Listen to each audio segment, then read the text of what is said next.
क्या मिलेगा? कहेंगे लोग, क्यों जा रहे हो? क्या मिलेगा? एक महिला ने पत्र लिखा है, वो कक्ष में रखा है जहाँ हम ठहरे, उसमें उन्होंने लिख के भेजा, गुरुजी आप कहते हो सोने की रकम मत पहन के आओ, सोने की रकम मत पहन के आओ। हमने कहा इसलिए कहते हैं कि सोने की रकम मत पहन के आओ क्योंकि राजा को दिखेगा बिचारी के कुछ नहीं है सोना मोना का, तो नहीं देगा। क्या दिक्कत है? अपने को तो इस अवंतिका से सीखना है ना, राजा विक्रमादित्य से सीखो तो सरी करता क्या था। बस इतना शंकर जी का भजन करा, इतना शंकर जी का भजन करा, इतना शंकर जी का भजन करा कि मेरी माँ शंकर जी का भजन करती थी तो मैं भी करूंगा। उन्हें भजन करते करते करते करते करते करते शंकर जी से मांगा तो मांगा क्या कि कुछ नहीं, एक लोहे की कढ़ाई दे दो। शंकर भगवान ने कहा लोहे की कढ़ाई का तू क्या करेगा रे? अवंतिका का राजा है विक्रमादित्य, तू लोहे की कढ़ाई का करेगा क्या? राजा विक्रमादित्य कहते हैं इसमें बस कुछ नहीं करूंगा ने, इसमें बस केवल तेल उकाल के इनमें पूड़ी तलूंगा। अब बता, पूड़ी तलने के लोहे की कढ़ाई? हाँ, राजा विक्रमादित्य को सोने की एक लोहे की कढ़ाई दे दी गई, शंकर जी ने दी। और पूड़ी तो नहीं तला, रोज सुबह नहा धो के वो कढ़ाई में उकलते हुए तेल में खुद कूद जाता। शंकर जी तुरंत दौड़ के आए, क्या कर रहा है? कुछ नहीं। शंकर जी समझा रहे क्यों तेल में कूद रहा, मर जाएगा। उकलते तेल में कूद गया, कूदा, मर गया, मर गया। शंकर भगवान ने देखा, लोग कहेंगे बताओ कढ़ाई इन्हीं की थी। तुरंत 64 योगिनियों को भेज दिया, जाओ पूछो इसको क्या चाहिए। पहले तो वो तो मर गया, शंकर भगवान की इतनी जल्दी नहीं मरने दूंगा, तुम तो जाओ, अभी गाड़ी अपनी ओटले पे है, चलने जाओ। 64 योगिनियां जाके पानी का छींटा देके ने विक्रमादित्य को उठा के बोली, दादा तुझे चाहिए क्या? क्या कुछ नहीं, बस 40 किलो सोना चाहिए। तो ठीक है 40 किलो में तेरा काम हो जाएगा। हाँ तुम तो दे दो 40 किलो। इनने 40 किलो सोना दे दिया। ये दूसरे दिन फिर तैयार होकर कूद किया। शंकर जी ने कहा जा जल्दी जा, जल्दी जा। 64 योगिनियां फिर पहुंची, क्या चाहिए? 40 किलो सोना दे दो। अब ये रोज नहाए धोए ने उकलता हुआ तेल में कूद जा। शंकर भगवान पहले से कह के रख दिए ये रोज कूदेगा, तुम 40 किलो तैयार रखो। तो तुमसे भी निवेदन है, सोने की कोई रकम पहन के मत आना, सोने का कोई सामान लेके मत आना। ये कढ़ाई भोलेनाथ जी की है जो एक बार ही में आके बैठ गया 40 अपने टेंशन। बोल बम का नारा है, सारी समस्या का हल एक लोटा जल बस चढ़ा शिव भजन शिव। और जब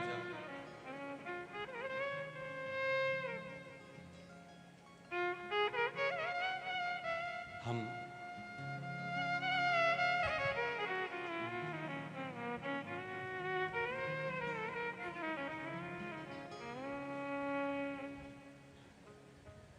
छिपरा तट पर रहिए वो महाकाल को भजिए।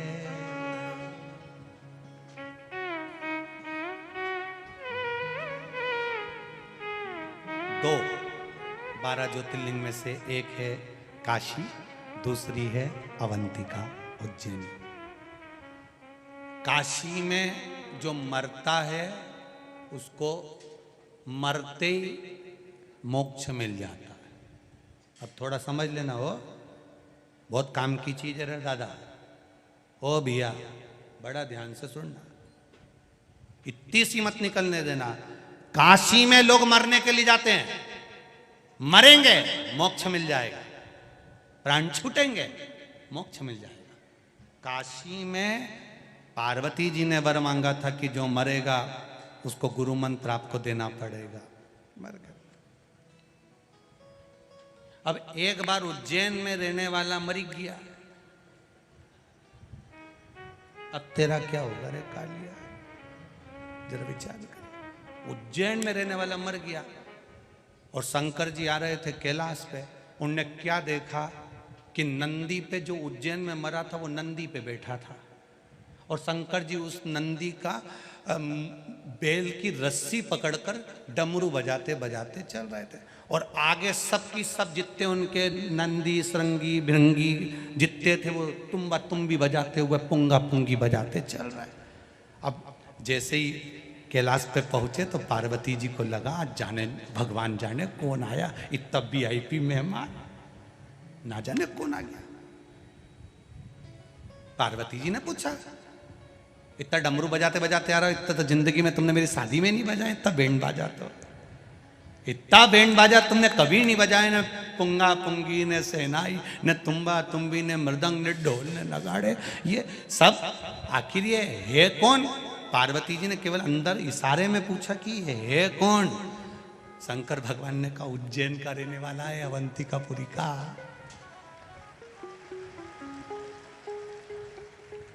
तो अवंतिकापुरी का रहने वाला है। हाँ, तो जैसे काशी में मरने वाले को मुक्ति दे दो, ऐसे अवंतिकापुरी मरने वाले को मुक्ति दे दो। शंकर भगवान बोले मैंने तो कहा था मांग ले, मुक्ति अभी दे दूं उज्जैन में मरने वालों को। पर ये इतना चतुर है, मालवा का है, खूब दाल बाफला खाया हुआ है, कोई ऐसे ही है। मैंने 3 बार किया मांग ले मांग ले मांग ले, मुक्ति मांगे ही नहीं। एक ही चीज मांगे, क्या?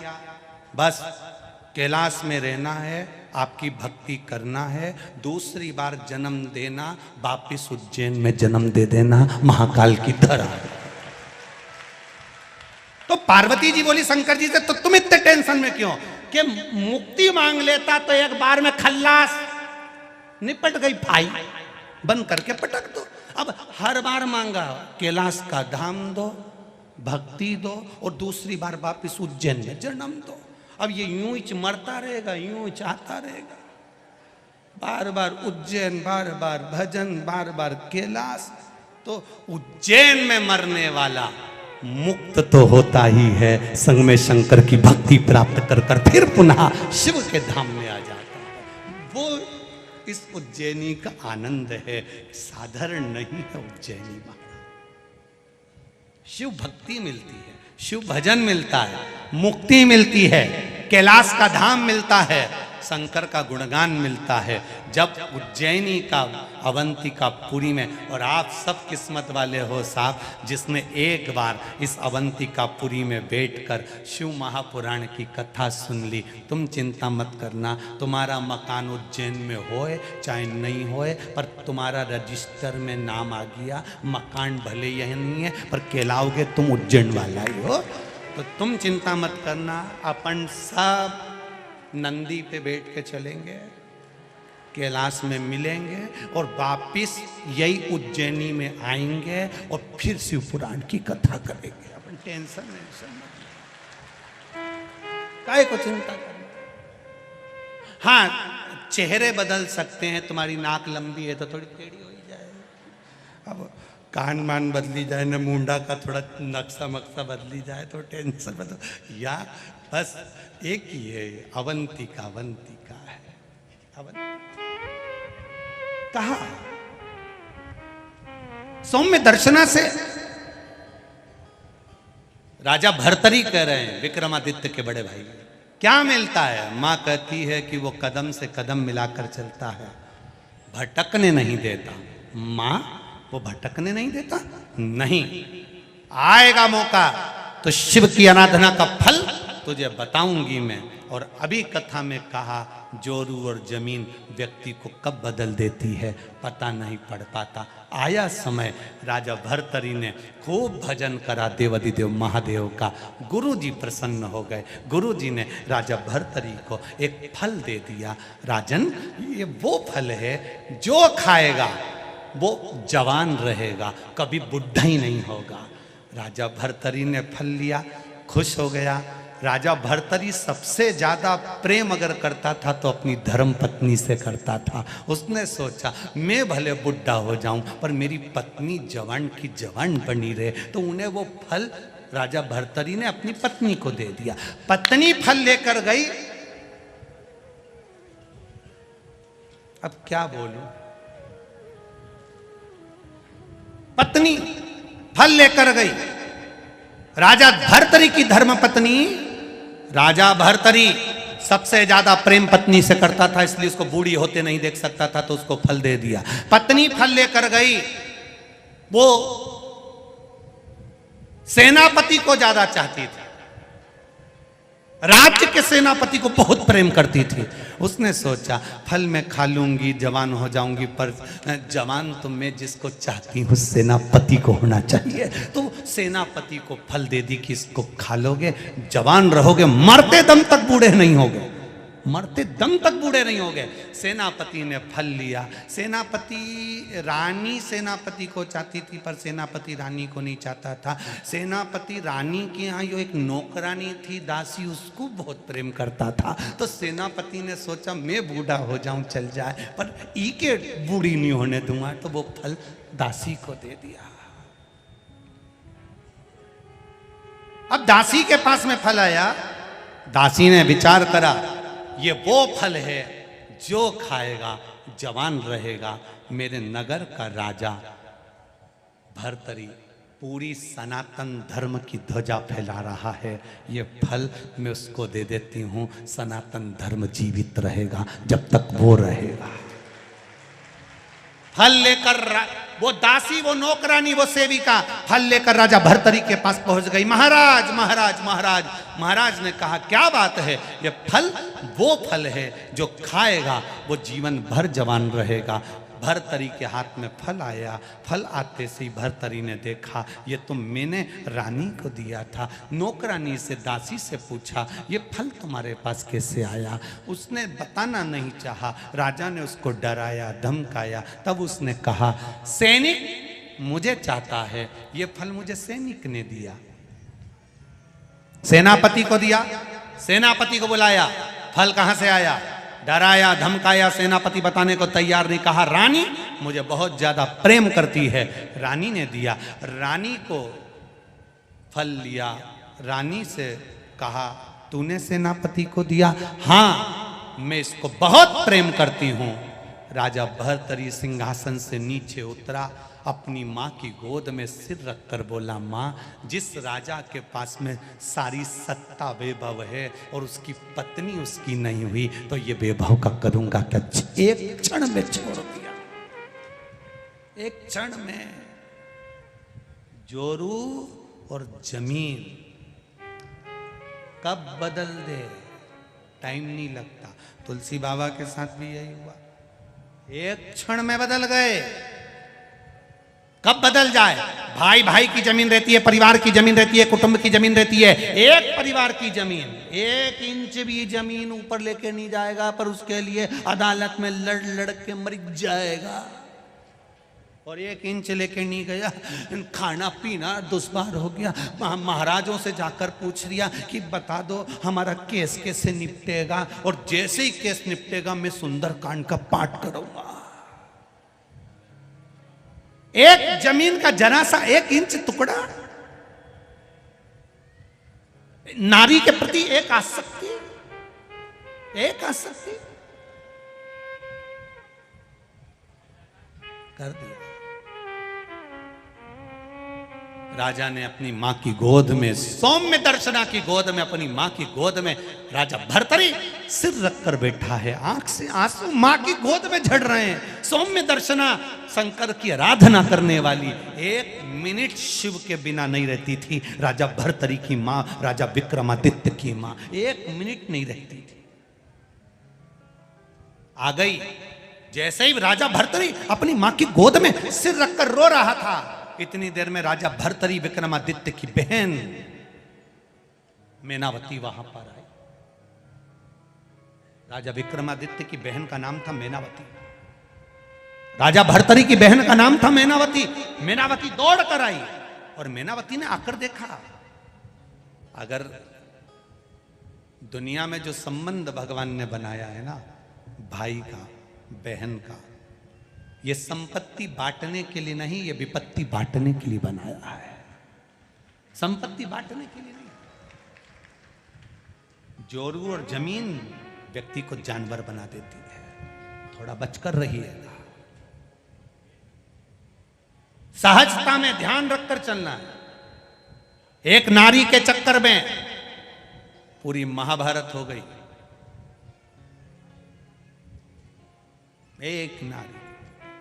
एक नारी के चक्कर में पूरी रामायण हो गई। अगर वो सूर्पणखा नहीं जाती राम जी के पास और भाई से कह रही मैं तो पानी पीने गई थी, अब इतना बड़ा लंका का राजा रावण, इतनी विद्या थी उसके पास में, बस एक जरा सी देर में यूं करता ना तो देख लेता कि ये पानी पीने गई थी कि पानी ग्रहण संस्कार करने गई थी। इतना सन देख लेता ना तो समझ में आ जाता ना। बहन के कहने में बस मैं तो भैया आंख में से आंसू डालती बोली मैं तो पानी पीने गई थी। इतना में तो भाई ने कह दिया ने तू चिंता मत करने, अब तो निट्टा ही धुआं क्या। इसलिए ये रोए तो थोड़ा ध्यान रखना कि ये सही बोली रही है, थोड़ा इसका भी ध्यान रखना पड़ेगा। बात तक पहुंचो। हम ये नहीं कह रहे कि किसी के आंसू ना देखिए, आंसू कभी झूठा नहीं होता, पर बोलने की भाषा झूठी हो सकती है। सत्य को पकड़ो। वेद व्यास जी ने शिव महापुराण के एक एक शब्द को जनमानस के कल्याण के लिए लिखा है।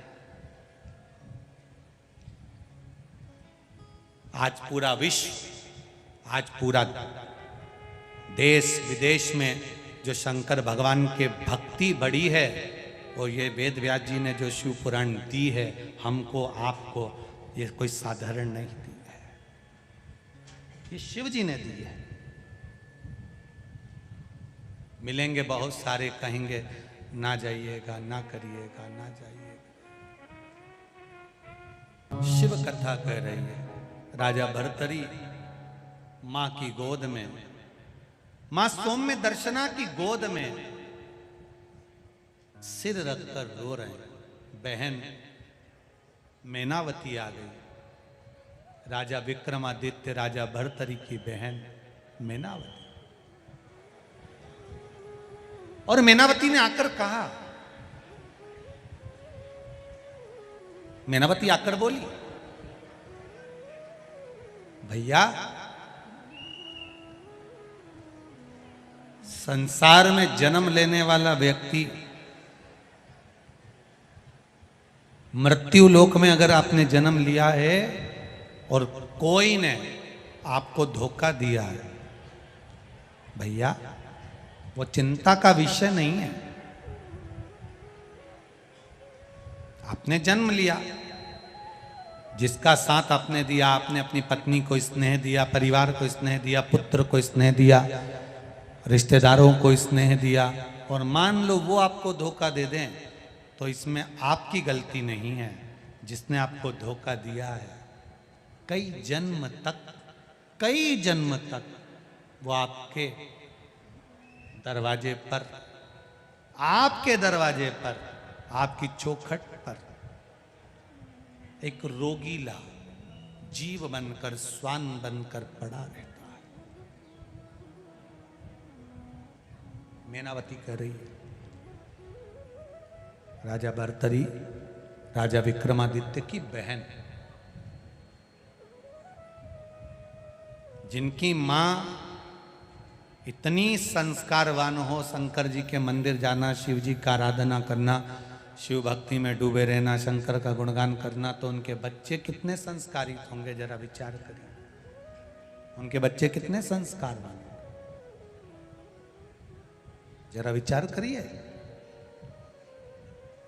राजा भर्तरी भी भगवान की भक्ति में डूबने वाले थे, राजा विक्रमादित्य भी भगवान की भक्ति में डूबने वाले थे, और उनकी बहन मैनावती वो भी भगवान की भक्ति में डूबने वाली।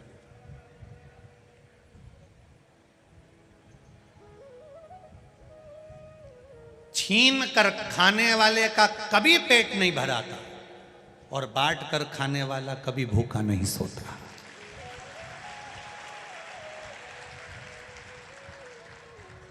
ये जितने लोगों ने यहाँ भंडारा लगाया, कोई पोया बांट रहा, कोई फल बांट रहा, कोई केला बांट रहा, कोई पानी बांट रहा, कोई छाछ बांट रहा, कोई कुछ बांट रहा, कोई कुछ बांट रहा, इन्होंने आज भले तुमको खिला दिया, पर इन्होंने जीवन पर्यंत रजिस्ट्री करवा ली कि तेरे घर के बच्चे कभी जिंदगी में भूखे नहीं मरेंगे, ये निश्चित।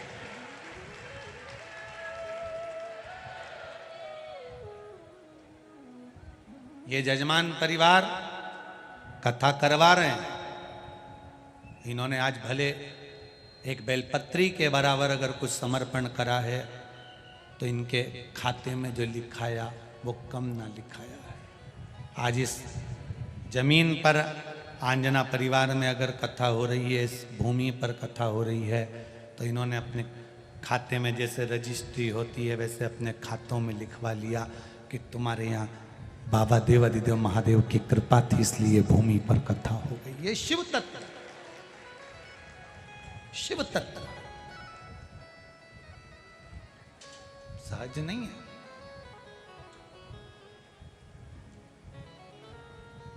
मेनावती ने कहा, राजा भर्तरी की बहन बोली, आपने उसको पूर्ण समर्पण दिया, आपने उस पर भरोसा करा, आपने उस पर विश्वास किया, आपने भरोसे के साथ उसको कुछ दिया। उसने अगर आपका भरोसा तोड़ा है, उसने अगर आपका विश्वास तोड़ा है, तो इसमें आपका घाटा नहीं हुआ है, घाटा उसका हुआ है। देने वाले ने तो दे दिया। जैसे सच्चा जो भगत होता है, भगवान की भक्ति में जो सच्चा व्यक्ति डूबा रहता है और उसके साथ कोई खिलवाड़ कर जाए, उसके साथ अगर कोई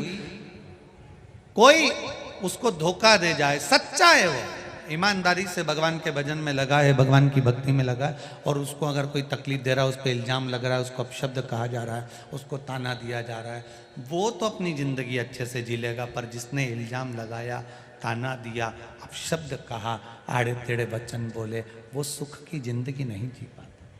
ये मेनावती कह रही है अपने भाई भर्तरी से, अपने भाई भर्तरी से। वो सहजता की जिंदगी नहीं जी सकता।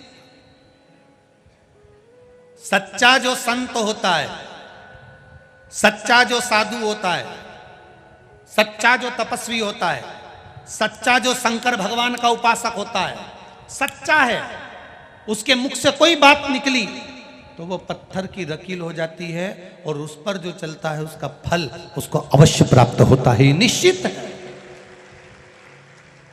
और इसका जवाब हमारे यहाँ तुलसीदास जी की कथा कहती है, गोस्वामी तुलसीदास बाबा को कितना कितना जो इसका मुख देखेगा उसको दुख भोगना पड़ेगा, इसके माता पिता चले गए, ये चले गए, वो चले गए, भाग्य देखा तो लिख दिया ये भाग्य विहीन है। गुरु के चरणों में गया, गुरु ने उसको संभाला। फिर भी गांव के लोग, नगर के लोग, मोहल्ले के लोग अपशब्द कहते थे। एक बार गोस्वामी तुलसीदास जी निकल कर जा रहे थे। तुलसीदास जी जा रहे हैं, एक नवयुवकल जोड़ा था, पति मर गया, अर्थी पर बांधकर उसको लेकर जा रहे हैं। पत्नी सती होने जा रही है। पहले सती प्रथा चलती थी, पति की अर्थी चलती थी, पत्नी के हाथ में एक मौली लच्छा बांध दिया जाता था, लाल लुगड़ा सब पहनाकर पत्नी पीछे पीछे चलती थी, आंख में आंसू नहीं थे, चली जा रही। पहले सती प्रथा, और सती प्रथा में पत्नी पीछे पीछे चल रही है, पति के साथ सती होना है, चले जा रहे।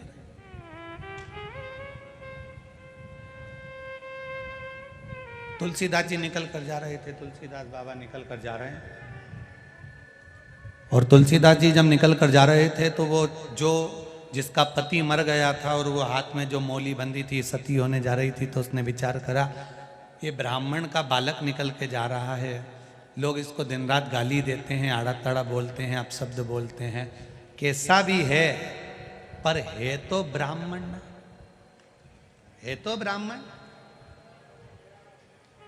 कई लोग कहते हैं ये ब्राह्मण होकर मदिरा पीता है, ब्राह्मण होकर गाली बकता है, ब्राह्मण होकर अपशब्द कहता है, ब्राह्मण होकर ताने देता है, ब्राह्मण होकर गलत काम करता है। वो कुछ भी करे, आपको उससे मतलब नहीं, ठीक है, उसके कर्म का दंड वो भोगेगा, पर अपन ब्राह्मण की निंदा क्यों करे, है तो ब्राह्मण। जाने वाली उस स्त्री ने सती होने से पहले चलते चलते अर्थी चल रही थी, पीछे पीछे वो चल रही थी। उसने सोचा ब्राह्मण है, उस नारी ने सिर पे पल्लू रखकर ब्राह्मण के चरणों को प्रणाम करा। गोस्वामी तुलसीदास जी को प्रणाम किया। जब गोस्वामी तुलसीदास जी को प्रणाम करा तो तुलसीदास जी के मुख से निकल गया, अखंड सौभाग्यवती। अरे बोलो तो जम के, अखंड सौभाग्यवती भव। अब जैसे ही कहा अखंड सौभाग्यवती भव, तो जितने लोग अर्थी लेकर जा रहे थे सब कहने लगे ये देखो ढोंगी को,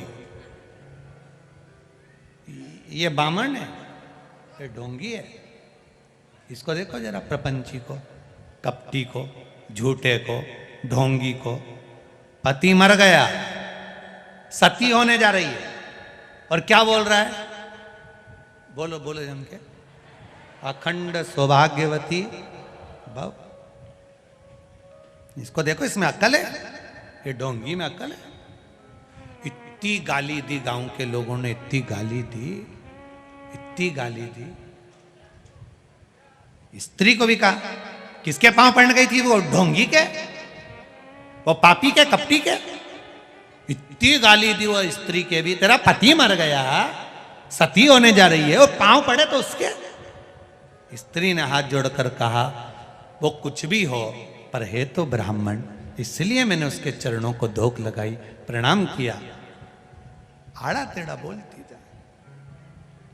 अब गांव के लोगों ने कहा, क्यों रे ओ तुलसीदास, पागल हो गया है क्या, कैसी मूर्खों जैसी बात करते हो। उसकी पति मर गया, सती होने जा रही है, और तुम कह रहे हो अखंड सौभाग्यवती भाव। तुलसीदास जी कहते हैं, मैं झूठा हो सकता हूं पर राम का नाम झूठा नहीं हो सकता। मैं असत्य हो सकता हूं पर राम का नाम असत्य नहीं हो सकता। अगर मैंने भजन करते करते, मैंने कथा करते करते, मैंने शिव नाम, राम नाम जपते जपते अगर किसी को कुछ कह दिया है, तो उस वचन को निभाता वो है, कोई दूसरा नहीं निभा सकता, कोई दूसरा नहीं। कई लोग हमसे कहते हैं, तुमने ये पशुपति व्रत लिया है नया। ये व्यासपीठ से कथा करते करते ये शिव महापुराण का पाशुपत्य अस्त्र, पाशुपत्य व्रत का विधान शिव पुराण में लिखा है। अगर उस व्रत को दुनिया के लोग नहीं जानते थे तो हम क्या करें। शिव पुराण पढ़ी तो आपके सामने पशुपति व्रत रखा। अब पशुपति व्रत मुख से निकल गया, अब उसने निकलवाया, उसने खिलवाया शिव पुराण से, तो अब वचन निभाएगा भी, तो वो निभाए। जो व्रत करे उसको फल मिले, ये उसके ऊपर है, ये उसके ऊपर आधारित है। तुलसीदास जी ने कहा, मैं झूठ बोल सकता हूं, मैं असत्य बोल सकता हूं, पर मेरा राम सत्य है और सत्य रहेगा।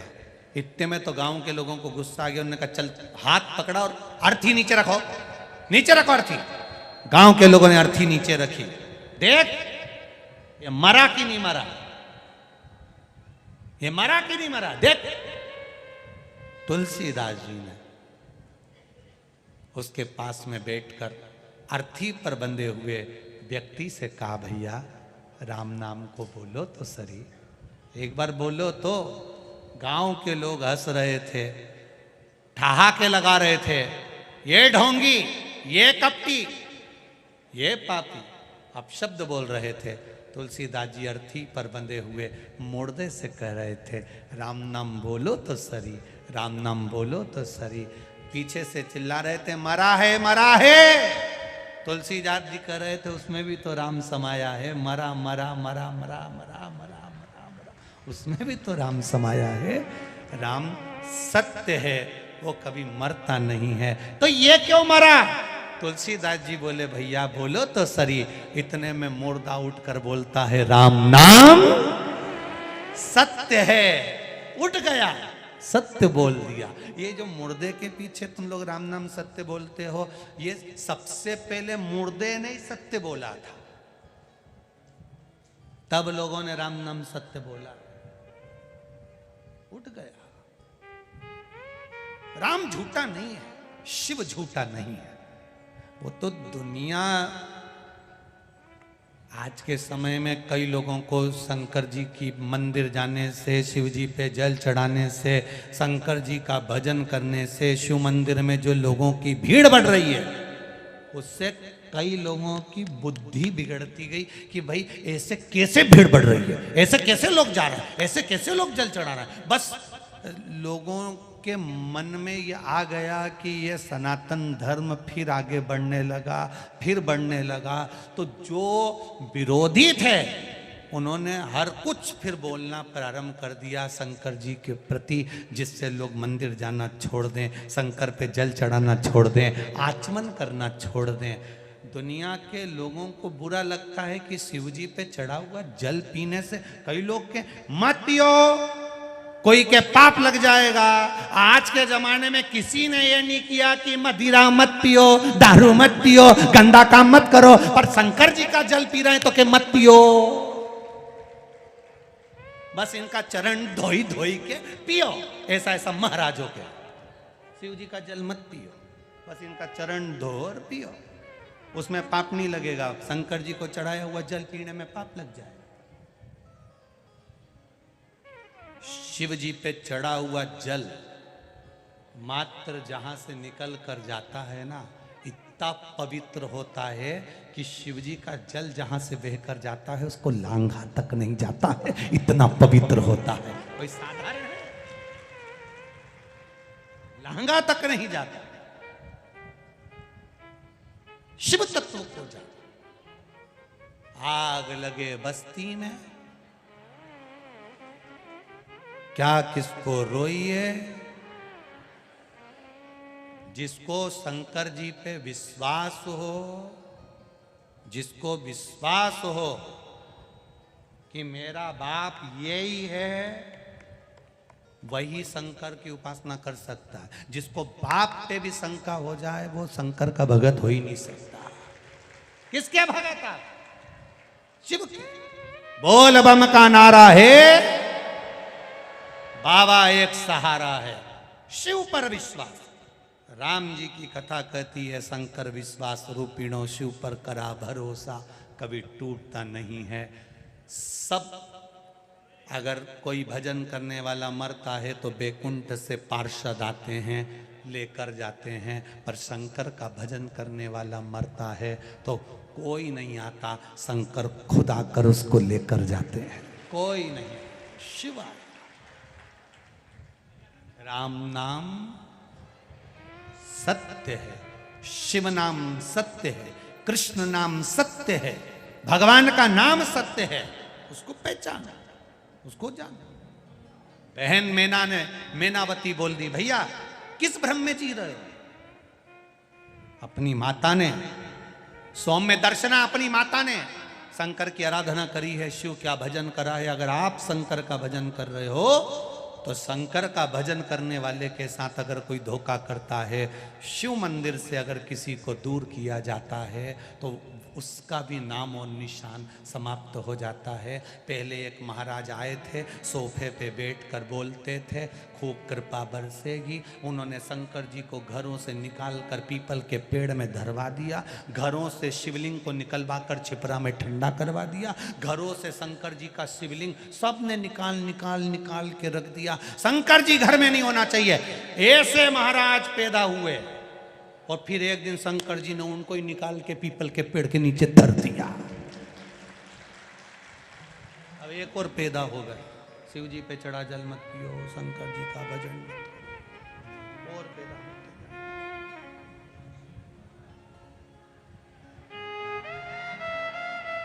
शिव तत्व, शिव इस शिव महापुराण में जो जो लिखा है उसको दिल से आप लोगों के बीच में वर्णन करने का ये मौका मिलता है। शिव पुराण जो शंकर जी को भीतर उतार लिया, उसने अपने दुखों को इसमें कितने पत्र हैं ऐसे, किस किस पत्र को पढ़े, इतने पत्र हो, इतना अच्छा अच्छा बात आप लोग लिख दिए हैं।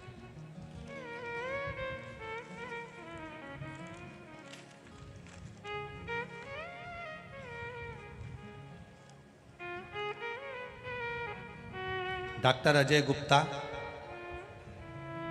District governor, Lions Club, Usha ji Gupta, कहीं बैठे हो तो ये आपका पत्र है, दोनों हाथ हिला सकते हैं। आप ही हैं, दोनों हाथ हिला दो एक बार। हर हर महादेव। गुरुदेव, एक पशुपति व्रत में ना जाने कितना कितना भाव लिखा गया है गुरुजी। पशुपति व्रत करने वाला व्यक्ति को अगर वो दिल से करे तो सब कुछ मिल जाता है।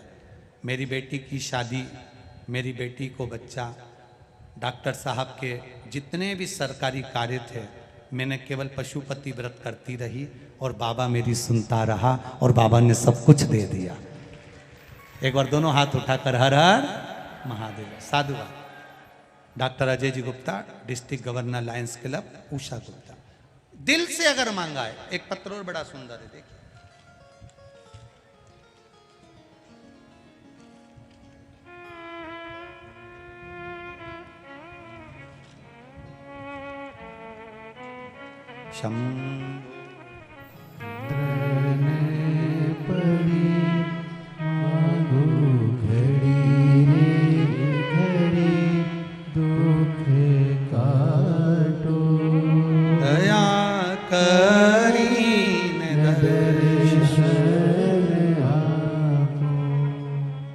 मैं उषा पटेल, देवास, इटावा से हूं। कहीं बैठी हो तो हाथ हिलाइएगा। उषा पटेल, देवास, इटावा। कहीं बैठी हो तो दोनों हाथ ऐसे हिला देना।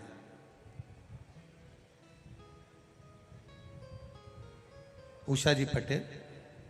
गुरुजी, आपने हरतालिका शिव महापुराण कथा में फुलेरा के दर्शन का वर्णन बताया था कि 5 जगह पर जाकर कहीं पर भी फुलेरा का, जो हरतालिका तीज पर माताएं पूजन करती है और फुलेरा बनता है, उसका दर्शन मात्र कर लेने से, आप कुछ चढ़ाओ ना चढ़ाओ, मात्र दर्शन कर लेने से उसका फल मिलता है। गुरुदेव, मैं क्या वर्णन करूं। गुरुजी, मेरे 3 बेटे थे, एक की भी सगाई नहीं हो रही थी, एक की भी शादी नहीं हो रही थी। बहुत परेशान हो गए थे। मैंने अपने बेटों से कहा, सीवर वाला महाराज बोला है हरतालिका तीज के दिन जहां जहां घरों में फुलेरा बनता है, मंदिरों में फुलेरा बनता है, शिव जी की आराधना माताएं करती है हरतालिका तीज पर, उस फुलेरे का मात्र दर्शन करिए। बाबा चाहेगा तो सगाई हो जाएगी। गुरुदेव, कई जगह पर संबंध भेजे, सगाई के लिए बात करी, पर संबंध शादी नहीं होते थे। तीनों बेटों को मैं खुद गाड़ी में बिठा कर ले गई और फुलेरे का दर्शन कराया। बाबा की कृपा से मेरे सभी बेटों की सगाई पक्की हो गई है और बाबा की कृपा से उनके शादी का क्रम है। एक बेटे ने एक फुलेरा का दर्शन करते करते बाबा देवाधिदेव महादेव से मेरे सामने कहा, माँ तू कहती है कि भगवान शादी करा देता है फुलेरे का दर्शन करने से, तो मैं अगर नौकरी मांगू तो दे देगा? मैंने कहा, तेरे को जो मांगना है, मात्र फुलेरे का दर्शन करते हुए मेरे बेटे ने नौकरी को मांगा गुरुदेव, और मैंने उसके लिए पशुपतिनाथ का व्रत किया। बाबा की कृपा से उसकी एक अच्छी जॉब लग गई है और बाबा की कृपा हो गई है। ये शिव तत्व है। आपका किया भजन, आपका किया स्मरण। एक पत्र और है, एक बच्ची का, छोटी सी बच्ची।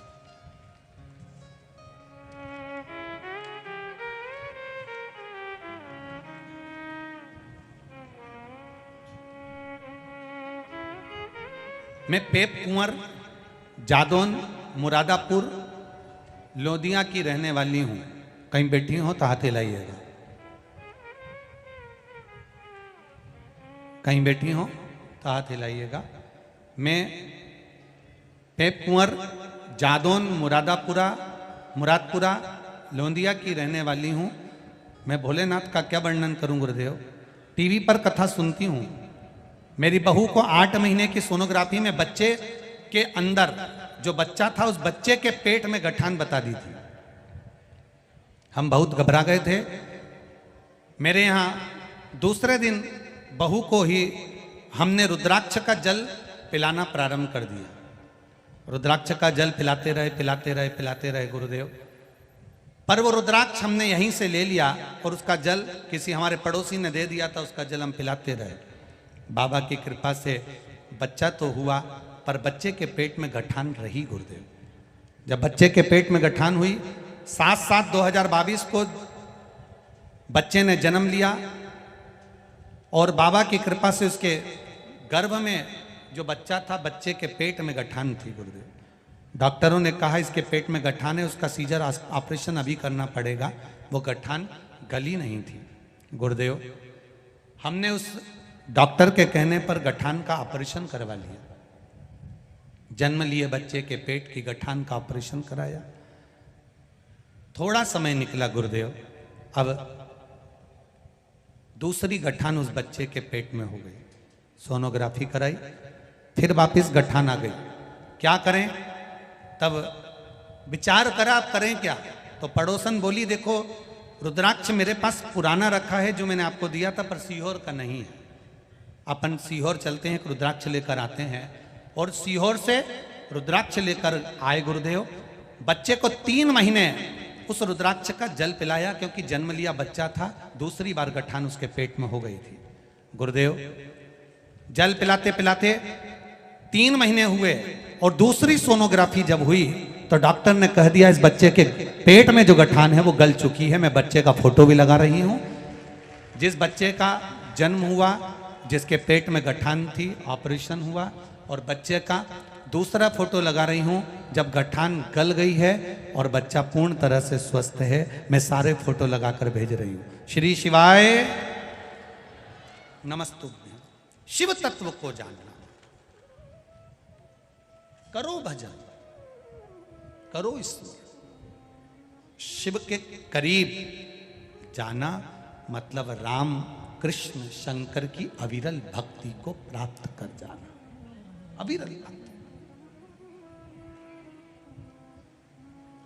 मीनावती राजा भर्तरी की बहन अपने भाई को ज्ञान दे रही है। 3 प्रश्न हैं राजा भर्तरी के अपनी बहन मीनावती से।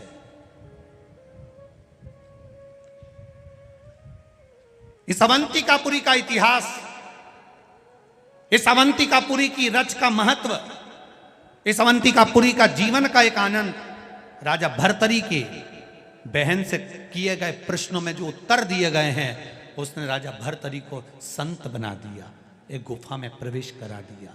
बहन भाई को सच्चा मार्गदर्शन कर दे, वो बहन कहलाती है जो राजा भर्तरी के प्रश्नों का उत्तर दे।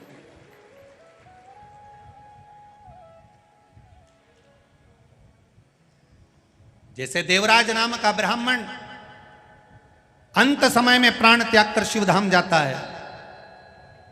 चंचूला का पति बिंदु प्रेत योनि में पड़ने के बाद चंचूला शिव तत्व को जानती है, शंकर भगवान का भजन करती है। शिव महापुराण का महत्तम कहता है चंचूला शिवजी की भक्ति में ऐसी डूब जाती है कि वो चंचूला वेदव्य विधवा होने के बाद भी अंत में प्राण त्यागने के बाद पति के लोक को चली जाती है और फिर विधवा नहीं होती, अखंड सौभाग्यवती बनती है। वो चंचूला का चरित्र शिव महापुराण वर्णन। चंचूला का सहज नहीं है महाराज। देवादिदेव महादेव स्वयं यजमान बने हैं महाराज जी, स्वयं यजमान। यहाँ जितने यजमान बैठे हैं अपने बाबा की कृपा समझना कि महाकाल राजा के रूप में आप लोग बैठे हो, शिव तत्व के रूप में बैठे हो। शिव की कृपा है आप।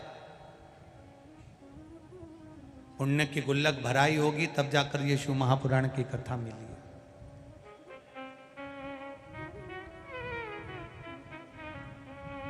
3 प्रश्न राजा भर्तरी ने अपनी बहन से करे, बड़े भारी प्रश्न है, जिसने राजा भर्तरी को एक संत साधु सन्यासी बना दिया, जिसने राजा भर्तरी को गुरु गोरखनाथ का दर्शन करा दिया,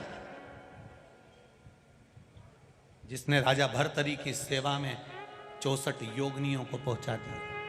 ये राजा भर्तरी कोई सहज है? आज भी अवंतिकापुरी में राजा भर्तरी की गुफाएं हैं, आज भी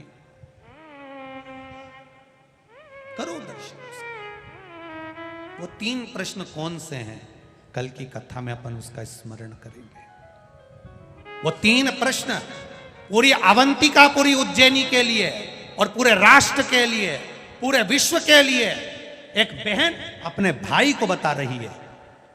एक बहन का संवाद अपने भाई के लिए है। वो 3 प्रश्न में जो पूरे सनातन धर्म के लिए गौरव का विषय रहा। विक्रमादित्य की बहन, राजा भर्तरी की बहन मैनावती का वो सम्मान राष्ट्र के लिए एक आनंद का विषय। कल उसको अपन श्रवण करेंगे। भगवान शिव ईश्वर जी गोरा जी बनकर माता पार्वती और भगवान शंकर जी आ रहे हैं। जोरदार ताली बजाएं, सभी भाव के साथ देवादिदेव महादेव का स्वागत करें। ईश्वर जी और गोरा जी के रूप में भगवान शिव और पार्वती के रूप में पधार रहे हैं। भाव भक्ति के साथ, आनंद के साथ। आज कथा का प्रथम दिवस। खूब खूब साधुवाद है आयोजक समिति को, जिसने इतने सुंदर आनंद के साथ इस पावन शिव महापुराण की कथा को करवाया है। बहुत बहुत आनंद के साथ ये कथा चल रही है। अवंतिकापुरी उज्जैन के एक एक बच्चे ने, एक एक कार्यकर्ता ने कदम से कदम मिलाकर इस कथा को संजोया है और पूरी सोशल मीडिया, पूरे पत्रकार बंधु इस कथा को जनमानस तक भेजे हैं। क्योंकि यह कथा कोई दूसरा नहीं करा रहा है, ये राजा महाकाल करा रहे हैं और आप उसकी प्रजा हैं, आप उसके नगर में रहते हैं। दुनिया में सबका विरोध करना, पर मेरे महाकाल का कभी जिंदगी में विरोध मत करना। उसके साथ कदम से कदम मिलाकर चलना। इस कथा को, अवंतिकापुरी के इस कथा का इतिहास बनना चाहिए और पूरी कथा को जनमानस तक पहुंचाने की जवाबदारी आप सबकी है। सोशल मीडिया हो, पत्रकार बंधु हो, इस उज्जैनी की कथा आपके जीवन का ऐसा आनंद रहे कि हमारे राजा ने जो हमको दिया, ये कलम, ये हाथ हमारे महाकाल राजा ने दी है, इसको जनमानस तक पहुंचाएं और फिर एक नया कुंभ, फिर एक नया इतिहास रचें। खाली ना दर से तुम, आप भी बोलिए, खाली ना जा दर से तुम्हारे, मैं भी खड़ी हूं नन्ही बाहर पसारे, अपने हृदय लगा लो, लगा लो,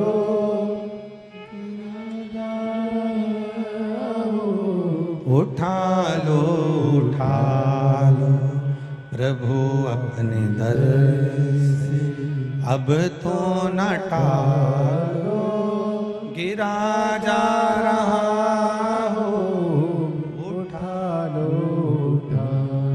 कथा के मध्य में जब भजन आता है और भजन के बाद जब श्री शिवाय नमस्तुभ्यम बोलने का मौका आता है, उस समय पर 5 बार हम लोग श्री शिवाय नमस्तुभ्यम बोलते हैं। कुछ क्षण के लिए मौन होते हैं। उस समय पर आप परमात्मा से चित्त जोड़कर अपने दिल की बात कहा करो, बाबा इतनी दूर से कथा सुनने के लिए आई हूँ, तेरे भरोसे पर आई हूँ। ये झोली भी अगर खाली रह गई तो भरेगा कौन? तेरे दर से अगर खाली चली गई तो लोग हंसेंगे। बाबा कृपा करना 3 महीने में फिर कथा में पहुंच जाऊं और मेरा पत्र भी वहां पहुंचे, ऐसी करुणा कर। सती मैया के भीतर अहंकार था, भजन में मन नहीं लगा। कई लोग ऐसे हैं, सोता सोने आता है, सरोता कतरने आता है, तीसरे नंबर पर होता है श्रोता, जो कथा को सुनने आता।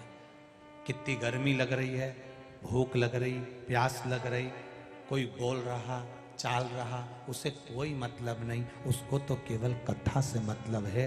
कथा सुन लूंगी ना तो मेरा महादेव मुझे मिल जाएगा, मेरा विश्वास कहता है। उसे कोई आगे बैठा, पीछे बैठा, बाहर बैठा, अंदर बैठा, जहां उसकी मर्जी पड़ी वहां बैठकर उसने कथा सुनी। जहां उसका मन करा वहां बैठकर वो कथा को सुनता रहा। पेड़ की छांव में, दुकान के किनारे, रोड पर, जहां जगह मिलती गई। ये नहीं कि मैं आगे ही बैठूंगा, मैं बीच में ही बैठूंगा, मैं पीछे ही बैठूंगा, ना ना ना, जहां महादेव बिठाए वहां बैठ जाओ और कथा का रस तत्व ग्रहण करो। जहां वो बिठाए, जहां उसकी मर्जी हो, जहां उसका मन।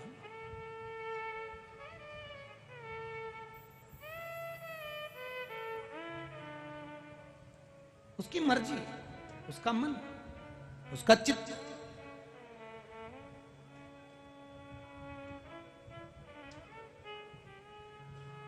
यहाँ एक सूरत वाले सोमानी जी बैठे हुए हैं।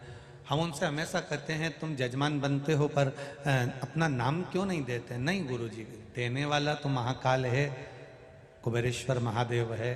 कराने वाला कुबेरेश्वर महादेव है, तो नाम देने से फायदा क्या है? करा वो रहा, करना उसको। हम उनसे हमेशा कहते हैं। और एक कथा नहीं, कम से कम 4-5 कथा में जजमान पद आप प्राप्त कर चुके। यहाँ एक अग्रवाल जी बैठे हैं, 4-5 कथा में जजमान पद प्राप्त। एक सोमानी जी परली बैजनाथ वाले बैठे, कथाओं के जजमान। सीहोर में भी बने, परली बैजनाथ कराई, फिर यहाँ बन गए, ऐसे। और जितने ये यजमान जितने बने हैं, ये यहाँ करके जा रहे हैं। इस शिव पुराण ने इतने सालों में यही देखा, जो जजमान एक बार कथा करवा लेता है वो दूसरी कथा मांगने के लिए कुबेरेश्वर धाम आ जाता है, बाबा इतना दे देता। बस दिल से सुनना, हृदय से सुनना। थोड़ी परीक्षा लेगा, कष्ट देगा, तकलीफ देगा, सारे पाप निकाल देगा, निचोड़ देगा, तब जाकर उस रस तत्व की प्राप्ति होगी जो महाकाल देता है, वो हमको प्राप्त हो, तब हमें मिलेगा, तब हमें उसकी प्राप्ति। कितनी मेहनत करी है उज्जैन के लोगों ने इस कथा के लिए। वो महापौर जी, वो प्रकाश जी, पार्षद जी, और हम तो साधुवाद देंगे। एक चावल का दाना देखा जाता है, पूरी हंडी पकी हुई मिलती है। एक पार्षद को यहाँ के देखा, प्रकाश जी को, इससे अंदाजा लग गया कि उज्जैन का एक एक पार्षद मेरे महाकाल का भक्त है।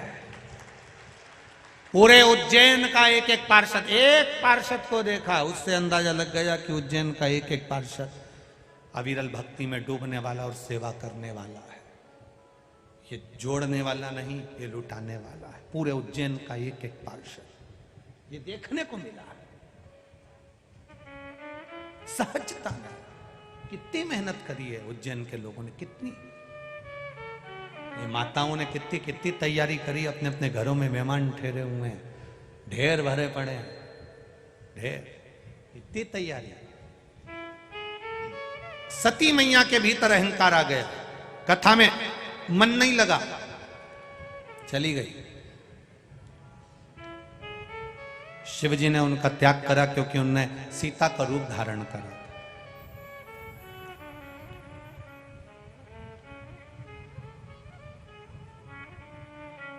सबको परखो, शिव के भक्त को कभी मत परखो। सती मैया ने परीक्षा किसकी ली थी? शिव के भक्त राम जी की ली थी। सबके लिए आड़ा टेढ़ा कहना, पर शंकर के किसी भक्त के लिए आड़ा टेढ़ा मत कहना। सबके लिए शब्द कहना, पर शिव के भक्त के लिए कभी शब्द मत कहना। सबको गाली देना, पर शंकर के किसी भक्त को कभी गाली मत देना। उसका जवाब भक्त नहीं देता, उसका जवाब काल अधिपति महाकाल देता है। शंकर के किसी भक्त को कभी अपशब्द मत कहो, कभी आड़ा टेढ़ा मत कहो, कभी मत कहो। इस व्यासपीठ ने बहुत कुछ देखा है, कई बार हम भी नहीं कह पाते इस व्यासपीठ से कैसे कहें। कहने वाला कह देता है, एक कमेंट्स करने में कुछ नहीं जाता, तुमने बस किसी ने लिख के भेजा वो ऐसा, और तुमने उसके विरोध में कमेंट्स कर दिया। जिन उंगलियों से करा, जिस बुद्धि से करा, जिस चित्त से करा, फिर वो महादेव उस चित्त, उस बुद्धि, उस उंगली का क्रम उसके ध्यान में रहता है। तुमने तो लिख दिया गलत किसी के लिए, अब शब्द बोल दिया, पर जवाब तो वो देने वाला बैठा है। किसी ने नहीं देखा पर उसने देखा। हाथ दिए रे तूने दाता बनकर, कभी नहीं सेवा करी प्रभु जी मैंने अवगुण बहुत। ये संसार सागर में हाथ दिए हैं भगवान ने अच्छा करने के लिए, अच्छा देने के लिए, अच्छी सेवा करने के लिए, अच्छा कर्म करने के लिए। कभी बुरा मत करना।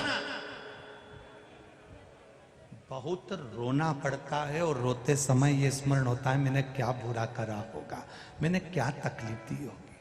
मैंने तो किसी का बुरा ही नहीं करा, सब अच्छा करा। महादेव कहते हैं करने के बाद भूल जाता है व्यक्ति, भूल जाता।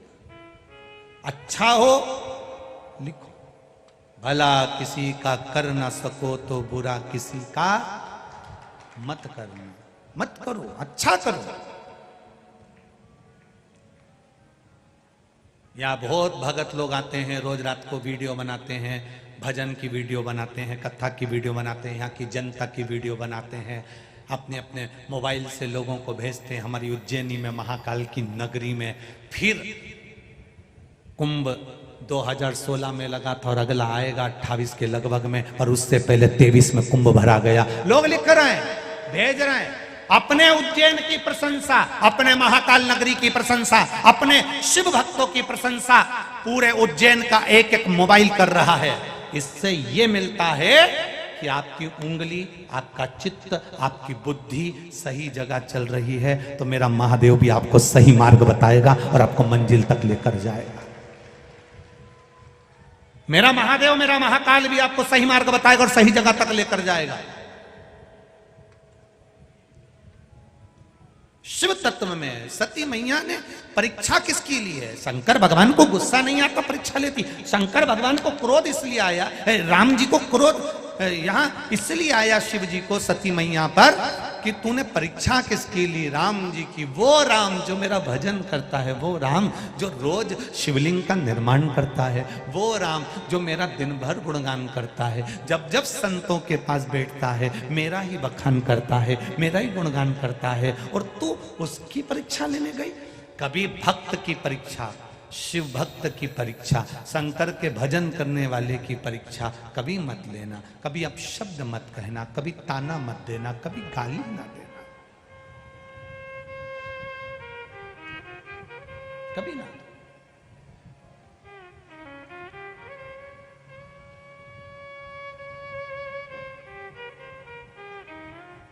करो भजन, अच्छा मौका मिले तो अच्छा भजन करिए। सती मैया को त्याग दिया भगवान ने, तप में लीन हो रहे हैं। सती मैया पिताजी के घर जाकर अपने शरीर को त्याग देती है। शंकर की निंदा करने वाला, शंकर के भक्त की परीक्षा करने वाला, शंकर के भक्त की निंदा करने वाले की क्या क्या गति होती है, ये सती मैया का संवाद कह रहा है। सती मैया अपने पिता के घर में अपने शरीर को त्याग रही है, अपने मायके में सती माता अपने शरीर को त्याग रही है। जरा विचार करना, वो ही सती माता जो अपने शरीर को त्याग रही है, केवल राम जी की परीक्षा करी। राम जी वो नहीं, राम जी शंकर जी के भक्त हैं, राम शिव के उपासक हैं। राम भगवान शंकर के उपासक जिनकी परीक्षा सती माता ने करी। अब कितना माता सती को कितना कितना भोगना पड़ रहा वो देखिए। एक तो पिता के घर में अपना शरीर त्याग दिया, दूसरा शरीर त्यागने के बाद सती मैया रोते हुए महादेव से बोली आप मुझे अपना लीजिए। शंकर भगवान बोले इतनी जल्दी नहीं अपनाऊंगा, तेरी कोयल की योनि बनेगी, तू कोयल बनेगी। पक्षी बनना पड़ा माता सती को, कोयल की योनि पड़ी। कोयल की योनि पाकर सती मैया एक दिन महादेव के ऊपर अपने पंख से जल झड़ा दी अपने पंख से पानी गिरा दिया। सती मैया ने अपने पंख से कोयल की योनि पाकर पानी गिराया। महादेव तप में लीन थे। वो जल का छींटा जो महादेव पर पड़ा था, वो जल का छींटा थोड़ा सा तुमरुका जी पर पड़ गया। तुमरुका जी ने सती माँ के कोयल की योनि को देखा तो पूछ लिया, माँ आप कोयल की योनि में हो, शिवजी पर जल छींट रही हो, क्या कारण है? कोयल की योनि में सती माता कहती है, मेरी कोयल की योनि कैसे छूटेगी, वो बता दीजिए। तुमरुका जी ने कहा, माँ आषाढ़ के महीने के 2 अधिक पड़ते हैं। आषाढ़ के महीने में 2 अधिक मास पड़ेंगे, 2 अधिक मास पड़ेगा। आषाढ़ के महीने में जब 2 अधिक पड़े, 2 आषाढ़ पड़े, अधिक मास पड़े, उस समय पर जब 2 आषाढ़ पड़ेगा माँ, उस समय पर तू भूल से भी अगर शंकर भगवान पर जल एक बूंद भी तेरे पंख का चढ़ जाएगा ना माँ, तो तू इस कोयल की योनि से छूट जाएगी और फिर वापिस शिव जी की अर्धांगिनी बन जाएगी, फिर वापिस अर्धांगिनी बन जाए। जिस समय पर 2 आषाढ़ पड़े, इस बार तो 2 सावन पड़ेंगे, पर कभी योग लगे 2 आषाढ़ पड़े, जिस समय पर अधिक मास पड़े 2 आषाढ़ का, उस समय पर एक दिन भी खाली नहीं जाना चाहिए महादेव को जल चढ़ाए बिना, एक दिन भी, एक दिन। घर में से कभी मां चली गई, कभी पिता चले गए, कभी बेटा चले गया, कभी बेटी चली गई, कभी कोई घर का व्यक्ति चले गया, पर शिव जी को महादेव को जल चढ़ना चाहिए, जरा सा चढ़े, एक बूंद चढ़े पर चढ़ना चाहिए। जिसके 2 आषाढ़ में महादेव को जल चढ़ जाता है, उसके पूर्वज किसी भी योनि में पड़े होते हैं वो तुरंत मुक्त हो जाते हैं।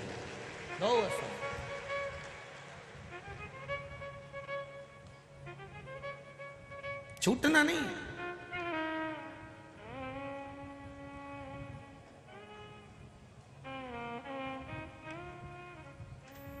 एक श्राद्ध पक्ष में शंकर जी का भजन जरूर करना चाहिए। पितरों के देव, वास्तु के देव, काल सर्प दोष के देव, सर्पों के देव, पक्षियों के देव, पशु के देव, सब महादेव हैं। श्राद्ध पक्ष में जब हम शंकर भगवान को जल चढ़ाते हैं, श्राद्ध पक्ष में शिव महापुराण की कथा श्रवण करते हैं, कभी मौका लगे तो अवश्य सुनना। कभी पहले तो शिव पुराण की कथा आदरणीय सांसद महोदय केपी यादव जी के यहाँ हुई श्राद्ध में, करोड़ों लोगों ने, लाखों लोगों ने उसको सुना। ऐसी कभी योग लग जाए श्राद्ध पक्ष में कथा कहीं सुनने को मिल जाए तो जरूर सुनो। कहीं जाकर नहीं सुन सकते तो टीवी के सामने पर सुनो। जिसके लिए सुन रहे हो उसका फोटो भी तुम्हारे पास में रख लो, एक साइड पाटे पर, साथ दिन सुनो, प्रयास करो।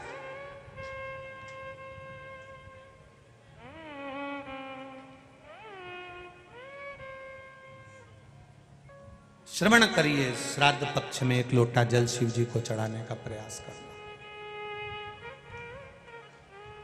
अब सती मैया कोयल की योनि में आ गई।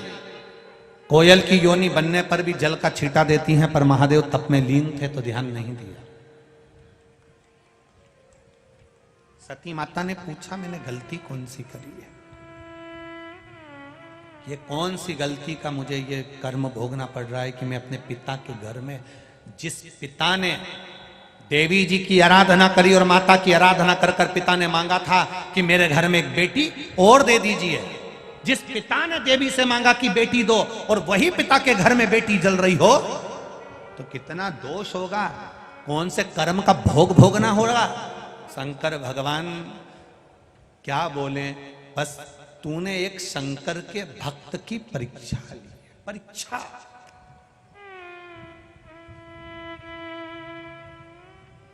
शिव के भक्त की परीक्षा। राम जी तो शंकर के भक्त थे, रोज एक शिवलिंग का निर्माण करते थे, पूजन करते थे और चलते जाते थे। जहां अयोध्या से लंका तक के बीच में राम पथ गमन बना है, सरकार ने बनवाया है।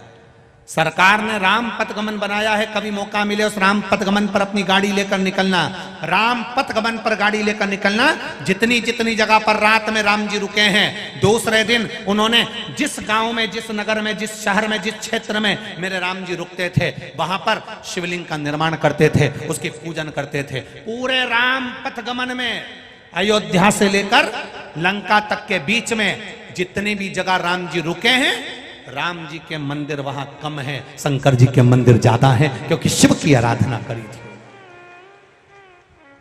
कभी मौका मिले आपको, आप राम पथगमन पर जाना अपनी गाड़ी लेकर, कि अब मेरा मन करा है मैं राम पथगमन पर जाऊंगा, तो अयोध्या से लेकर लंका तक के बीच में जहां जहां राम जी चले, जिस जिस गांव में राम जी रुके, जिस जिस शहर में राम जी रुके, वहां रुककर आप आराधना करें। पूछें यहाँ का प्राचीन मंदिर कौन है, तो आपको लोग बताएंगे कि यहाँ शंकर जी का मंदिर है जिसको राम जी ने स्थापना करी। फिर आगे जाना, यहाँ प्राचीन मंदिर कौन सा है, यहाँ शंकर जी का मंदिर है जिसने राम जी ने स्थापना करी। यहाँ प्राचीन मंदिर कौन सा, शंकर जी का मंदिर है, राम जी ने स्थापना करी। पूरे राम पथगमन में, पूरे राम पथगमन में जहां से चलोगे अंत तक शंकर जी का ही मंदिर मिलेगा, शिव का मंदिर। अब राम जी शंकर जी के इतने भक्त, और सती मैया उनकी परीक्षा ले रही है। सबको शब्द कहना, सबको ताना देना मना नहीं, पर शंकर का जो भगत हो ना, जिसके रोम रोम में शिव समाया हो, जिसके कण कण में शंकर बैठा हो, जिसके नेत्रों में, जिह्वा पर, श्रवण में, हस्त पर, हृदय में, एक एक जगह पर जिसके शिव बैठा हो, शंकर रमा हो, उसके लिए या उसके लिए कभी ना ताना देना, ना शब्द कहना, ना गाली देना। विश्वास महादेव पर रखना, इंसान पर नहीं, मनुष्य पर नहीं, पार उतरते चले जाओ, उतर जाओ। ये विश्वास की कथा है शिव पुराण। रामचरितमानस में तुलसीदास जी ने लिखा, शंकर विश्वास रूपीणो, शिव जी विश्वास, विश्वास की कथा है। कई लोग कहेंगे ये तो शिवलिंग है, कई लोगों ने इसका मतलब गलत निकाल लिया, इसका किसी को पूजन नहीं करना चाहिए, यहां तक लोगों ने कह दिया था पुराने समय में, इतना भ्रम पैदा कर दिया था लोगों ने। धीरे धीरे लोग समझे शंकर है क्या, लोगों को समझ में आया कि जल चढ़ाने से होता क्या। कई लोगों को यही नहीं मालूम था कि शंकर जी की बेटी का स्थान कौन सा है, अशोक सुंदरी। कई लोगों को यही नहीं मालूम था कि शंकर जी का जो ऊपर पानी बूंद बूंद टपकाता है वो कौन है। मालूम पड़ा कि ये जया विषहरा शामली बारी दो तली देव शिव की बेटी है। सबको मालूम पड़ा कि शंकर जी के ही उस जलाधारी में पार्वती है, उसी जलाधारी में गणेश और कार्तिक हैं, उसी जलाधारी में सुख सुंदरी है। ज्ञाति नहीं था हमको क्या होता है धतूरा चढ़ाने से। कौन था धतूरा, कौन था आंख, कौन था शमी, कौन थी ये शमी का पत्ता, कौन पुष्प है, क्यों मंदार,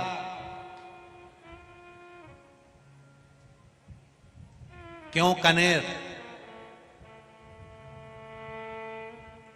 ये क्या क्या मतलब है। एक एक कथा, कई लोग कहते हैं गुरुजी ये बताओ कि इतने सारे भक्त लोग कथा सुनने के लिए आते हैं, एक ही कथा है, ये बार बार क्यों आते हैं। हम उनसे कहते हैं कथा एक नहीं है, हर कथा में मेरा महादेव कुछ नया देने का प्रयास करता है और संसार के लोग उसको लेने का प्रयास करते हैं।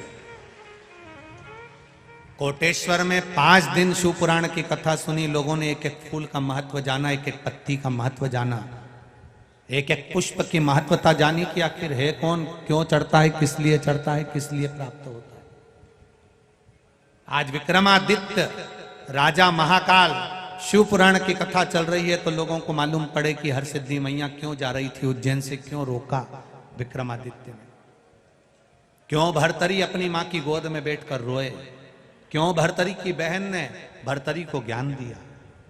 ये सारे संवाद हमारी जिंदगी को संवारने के हैं, संवारना।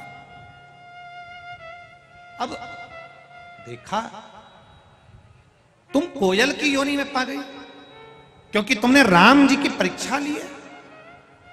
शंकर की परीक्षा लेने वाला, शंकर के भक्त की परीक्षा लेने वाला, शंकर के भक्त को अपशब्द करने वाला शिव के भक्त को आड़ा टेढ़ा कहने वाला एक जन्म तक नहीं भोगता, भोगना पड़ता है बारंबार। सती मैया जल गई, कोयल की योनि पड़ गई, फिर छूटी, फिर योनि में गिरी, पक्षी फिर बनी, फिर जाकर हिमालय राज के यहाँ मैनावती के गर्भ से पार्वती के नाम से विख्यात हुई।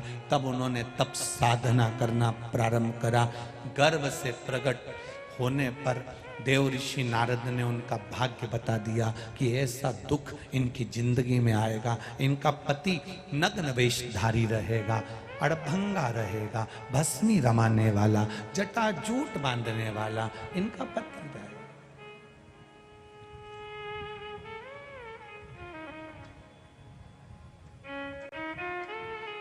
लिखने वाले ने भाग्य लिख दिया।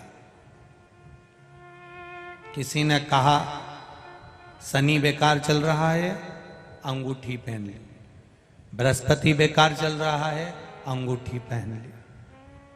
बुध बेकार चल रहा है, अंगूठी पहन ली। सारे ग्रहों को सुधारने के लिए अपने हाथ में अंगूठी पहनी और सारे ग्रहों को अपनी मुट्ठी में कर लिया। मुट्ठी में ग्रह तो लंका अधिपति रावण ने भी करे थे। बोलो सही है कि गलत है? एक एक ग्रह रावण की लंका में बंधे पड़े थे। एक एक ग्रह रावण की लंका में बंधे हुए थे। एक एक ग्रह रावण की लंका में बंधे पड़े हैं। आपने भी अंगूठी पहन पहन कर सारे ग्रह को अपने हाथ में बांध कर रखा। पर शिव पुराण कहती है रावण की लंका में ग्रह भले बंधे थे, पर रावण की लंका में भाग्य लिखने वाला नहीं बंधा था। भाग्य लिखने वाला नहीं बंधा था। आप अपनी मुट्ठी में ग्रह रख सकते हो, पर भाग्य लिखने वाले को नहीं रख सकते। जिसने भाग्य लिखा, आपसे निवेदन है ग्रह को मुट्ठी में करने की जगह इस हाथ में एक लोटा जल पकड़कर महादेव को जल चढ़ाना चालू करना। वो महादेव अगर तुम्हारा हाथ पकड़ेगा तो पकड़ लिया, तो किसी ग्रह को पकड़ने की जरूरत नहीं पड़ेगी, महादेव तुम्हारे को साथ लेगा। अकाल मृत्यु वो मरे जो काम करे चंडाल का, काल उसका क्या बिगाड़े जो भक्त हो महाकाल का। ग्रह को पकड़ने की जगह महादेव को पकड़ो। महादेव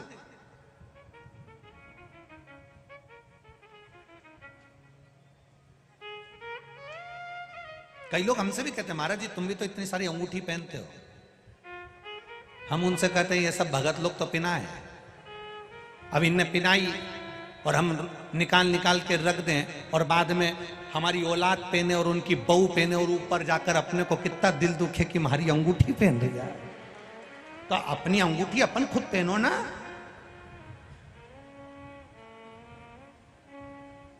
जोड़ जोड़ के मर जाओ, आखिरी में इतना बड़ा फोटो टंग जाएगा, उसमें प्लास्टिक के फूल की माला। प्लास्टिक के फूल की इसलिए क्योंकि फूल की रोज 10 रुपए की आती है, रोज खर्चा कौन करेगा प्लास्टिक के फूल की। हंसो मती तुम और हम सब पे चढ़ेगी, हंसकर करोगे क्या? वो माला भी पंखा चलेगा तो फूल की, प्लास्टिक के फूल की माला ऐसी ऐसी फोटो पे हिलेगी। घर की बहुएं भी कहेंगी अपनी अपनी सासू से दादी जी की माला हिल रही है। अब बहू को, सास को कहना चाहिए माला नहीं हिल रही है, सास मुस्कुरा कर कह रही है हम भी जोड़ जोड़ के मर गए, तुम भी ऐसे टंगोगे, ऐसे मुस्कुराते। फोटो में मुस्कुराने से अच्छा है अपनी ओरिजिनल जिंदगी में मुस्कुरा कर चलो तो जीवन सार्थक हो जाएगा। नहीं तो आखिरी में तो इस्माइल देना ही है। कितने भी रो रो कर जिंदगी निकालो, कितनी भी संघर्ष की जिंदगी निकालो, कितनी भी दुख की जिंदगी निकालो, आखिरी का फोटो किसी के घर में भी देख लेना डोकरा डोकरी का, मुस्कुराता ही मिलेगा। मुस्कुरा, क्योंकि मरना तो है। तो बाद में मुस्कुराओ, उससे पहले मुस्कुराकर जिंदगी जियो। इतने खुश होकर जीना कि तुम्हारे दुश्मन भी तुम्हें देख देख कर और कुड़ता कुड़ता मरी जाए, और कुड़ता मरी जाए। खुश हो।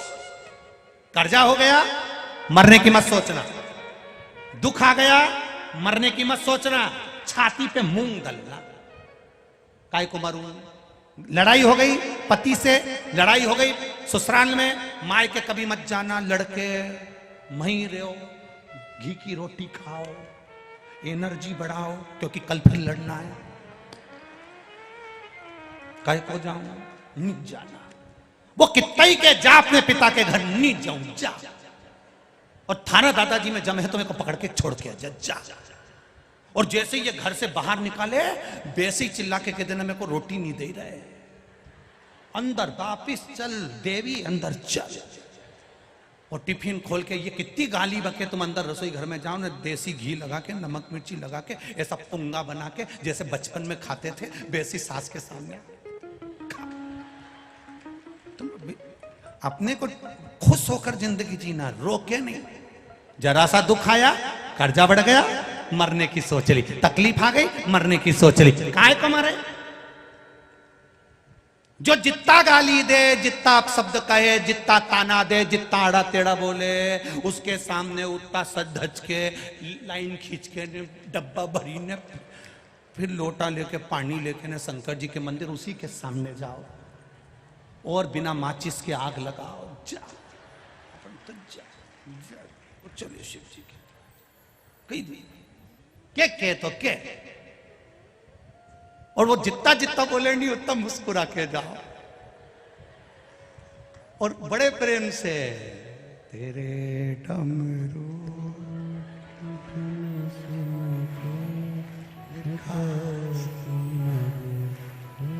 उठो मती, अभी गाऊंगा नहीं। बैठ जाओ, बैठ जाओ। मेरे बोले मैं काशी। अब हृदय से चित्त का आनंद लेते हो। क्यों मरे हम? एक कंपनी में व्यक्ति अगर नौकरी पूरी नहीं करता है तो उसको नाइट ड्यूटी में लगा दिया जाता है।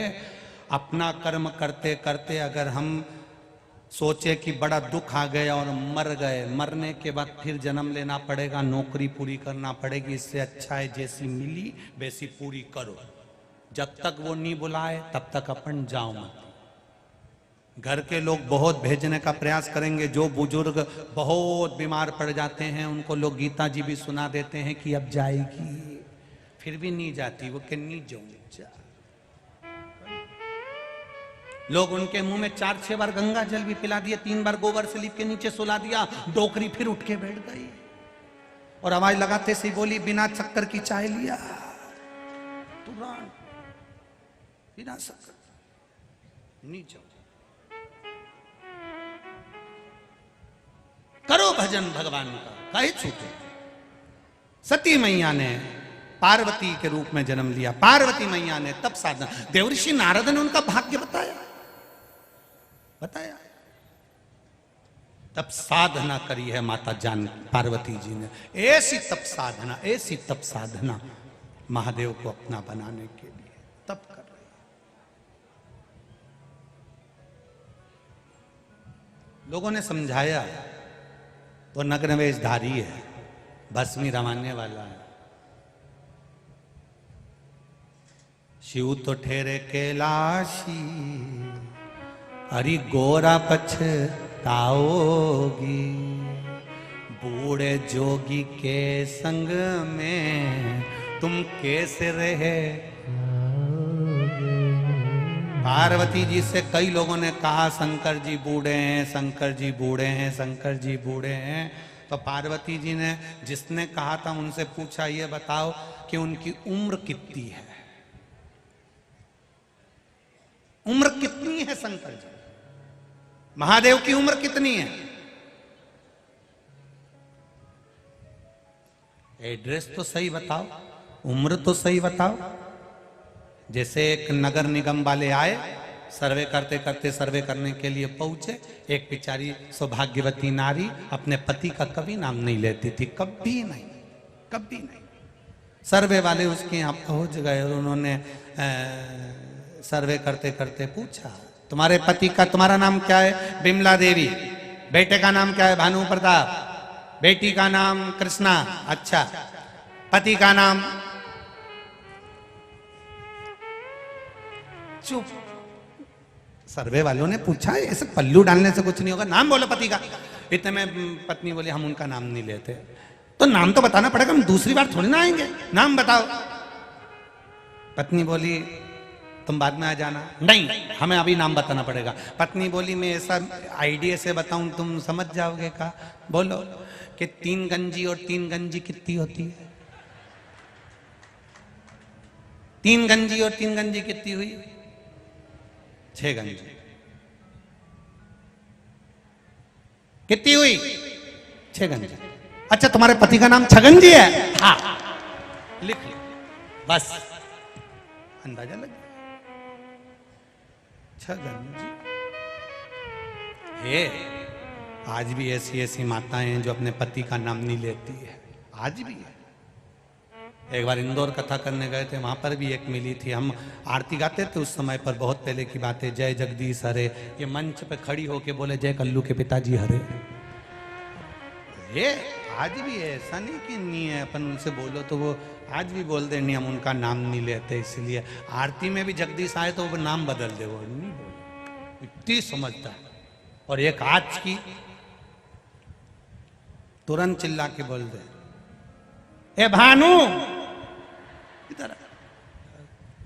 अच्छा, भानु को भी शर्म आए कि ये नाम ले रही है और मम्मी बैठी उसके सामने ही। और नहीं आए भानु उठ के तो ये चली जाए पल्ला पल्लू लेके। तो कहा सुख, अब सौंप दिया इस जीवन का सब भार तुम्हारे हाथों, है हार तुम्हारे हाथों में और जीत तुम्हारे। शिव पर किया भरोसा, पार्वती जी ने तप साधना करी। ऐसी तप साधना माता पार्वती जी ने करी। लोगों ने कहा शंकर जी बूढ़े, कोई कहता है शंकर जी गंजेड़ी है, कोई कहता है शंकर जी भंगेड़ी है, कोई कहता है शंकर जी ऐसे हैं, कोई कहता है शंकर जी वैसे हैं। अरे शिव महापुराण में एक भी श्लोक ऐसा नहीं आया जिसमें यह बताया गया हो कि शंकर जी भांग पीते थे। नहीं पी, रखी है उनके पास, संजो कर रखा, पीते नहीं, उसको जरूरत ही नहीं महाराज, जरूरत। बिन पिए नशा हो जाता है जो भोले नाम को,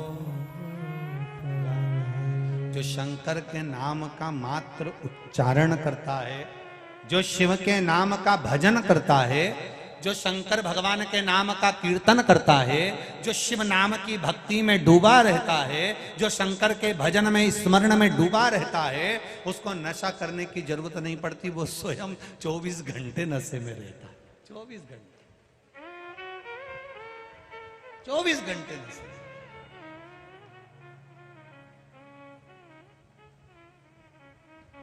जरूरत ही नहीं, बस उसकी भक्ति में जो रमा है, उसके भजन में जो रमा है।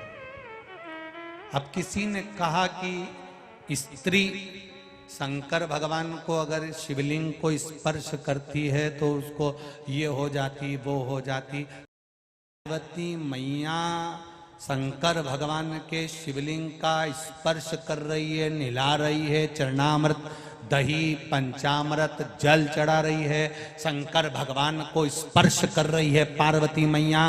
तो दुनिया की सबसे बड़ी सती सावित्री से भी प्रबल अखंड सौभाग्यवती अगर कोई बनी तो माता पार्वती बनी, शिवलिंग का स्पर्श करने से।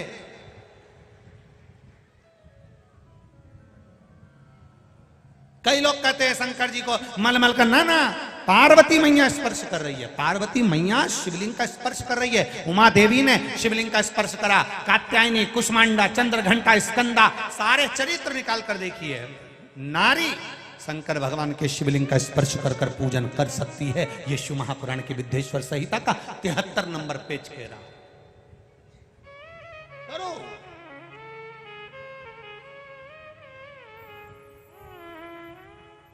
पार्वती जी ने स्पर्श किया, शिवलिंग का पूजन किया। शिव प्रसाद, कितना तप करा था माता ने, कितना तप।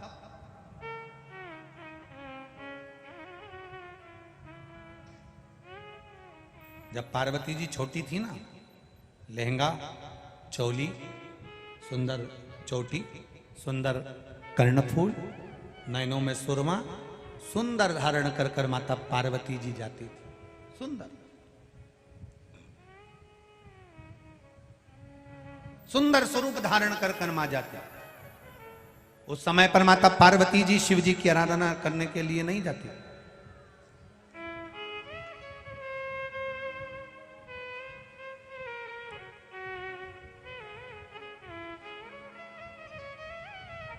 पार्वती मैया उस समय पर नहीं जाती।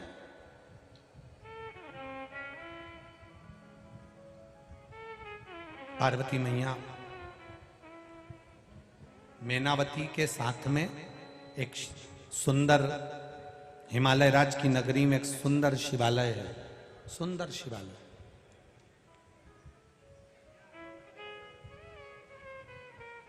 जहां पर पार्वती मैया अपनी माता जी के साथ वहां शंकर के मंदिर में केवल मैनावती पूजन करती थी, तो पार्वती मैया एक बुआरी उठाकर, पत्ते की झाड़ी उठाकर झाड़ा करती थी।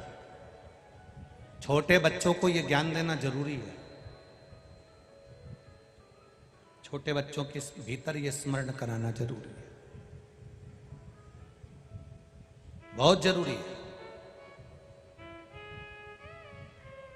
जाओ, आप जब तक सेवा करो तब तक अपने बच्चों से कह दो कि जरा सा भगवान के मंदिर में पोछा लगा दो बेटा, झाड़ू लगा दो, सेवा में लग जाओ।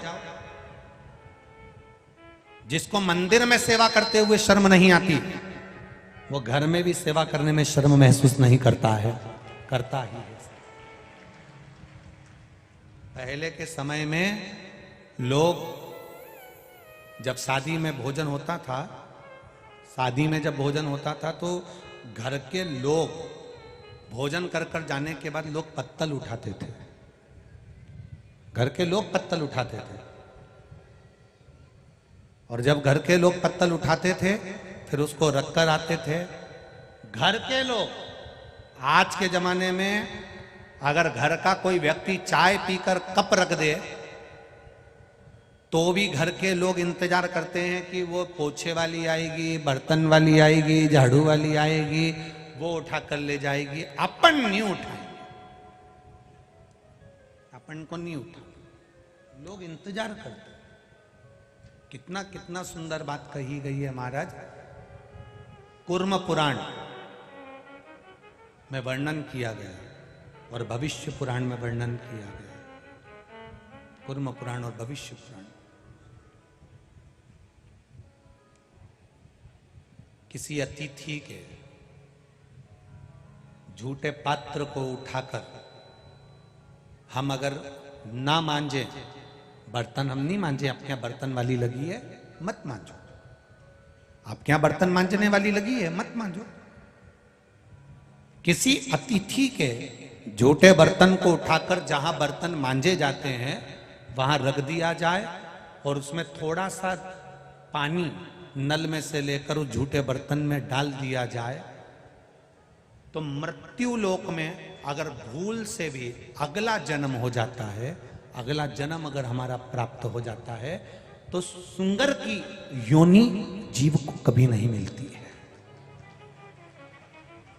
बरहा की योनि, शुगर की योनि नहीं मिलती है।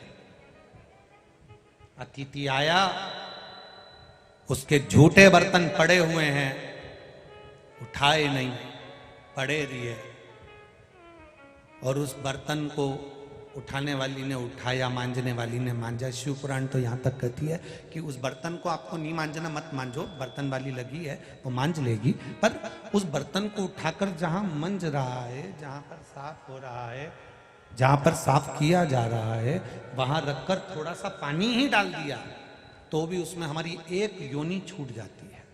84 लाख योनि में से एक योनि समाप्त हो जाती है, सुंगर की योनि। और जो अतिथि देवो भव, अतिथि के झूठे बर्तन को जो पानी तक नहीं डालता है, मांजने की तो बात जान दो, उठाकर पानी तक नहीं डालता है, तो तुम्हारे घर के आसपास में जितना भी नाली में सुंगर दिखे उनको पहचान जाना कि ये अपना रिश्तेदार है, ये नहीं उठाता था, इसलिए इसकी ये योनि पड़ी गई। और तुम्हारे मोहल्ले में वो घूमता है क्योंकि उसका घर पास में ही था, वही पहचान। 84 लाख योनि में से एक योनि सुंगर की योनि, बरह की योनि कट जाती है मात्र अतिथि के झूठे बर्तन में पानी डाल देने से। अब यहां तो आप लोग भोजन करते हो, भोजन करने के बाद में प्लेट वहां रख देते हो। कितने बाहर बाहर से भक्त आए हैं, वो बर्तन मांजने में लगे रहते हैं, केवल आपकी प्लेट आई और उन्होंने साफ करी, धोई, क्या मिल रहा है कुछ तो। अरे केवल यहीं तक मत जाओ, महाभारत के चरित्र तक जाइए। महाभारत के चरित्र में जब पांडवों ने यज्ञ रचा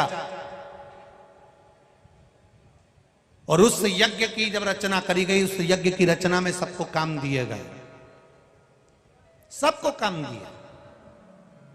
तब भगवान कृष्ण ने भी अर्जुन से कहकर एक काम लिया, झूठी पत्तल उठाने का काम। अर्जुन ने कहा, प्रभु झूठी पत्तल उठाकर आप हमें दोषी ठहराओगे? भगवान कृष्ण कहते हैं, दोषी नहीं ठहराऊंगा, केवल झूठी पत्तल उठाऊंगा तो फिर वापिस मुझे इस मृत्यु लोक में जन्म नहीं लेना पड़ेगा।